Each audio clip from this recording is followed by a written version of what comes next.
Salut Tawa, moi c'est Mélie, je suis élève en 3e et je suis en stage à Tawa. Je vais te présenter les 5 infos que j'ai repérées pour toi cette semaine. Ce lundi 27 janvier, c'était les 80 ans de la libération du camp de concentration d'Auschwitz en Pologne. Cela a fait 80 ans que les déportés juifs ont été libérés par les soldats soviétiques, l'armée rouge. Une cérémonie d'hommage y est tenue réunissant une cinquantaine de survivants et des chefs d'État du monde entier. Dans ce camp de la mort, près d'1 million de juifs sont morts entre 1940 et 1945, sur les 6 millions exterminés par les Allemands nazis.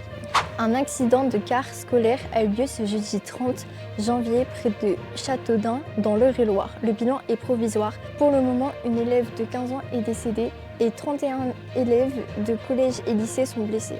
Le chauffeur a été testé positif aux stupéfiants, mais un bilan sanguin supplémentaire est en cours pour déterminer la date et l'heure de la consommation de stupéfiants.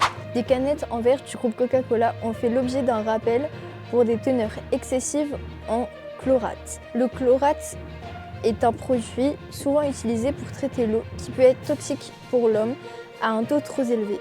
C'est l'Agence fédérale de la sécurité alimentaire qui l'a constaté au niveau européen.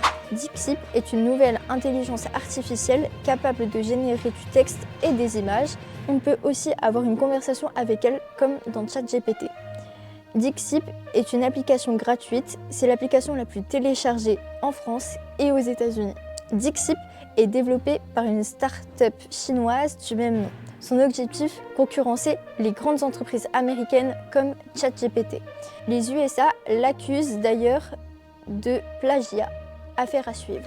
On termine par du sport. Le match LOSC contre Feyenoord s'est déroulé hier soir au stade Pierre-Mauroy. Le LOSC a gagné le match 6-1 dans une ambiance exceptionnelle.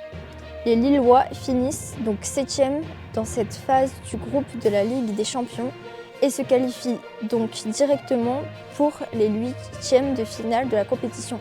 Bravo le LOSC. C'est terminé pour les actus de la semaine. Tawa te souhaite un bon week-end.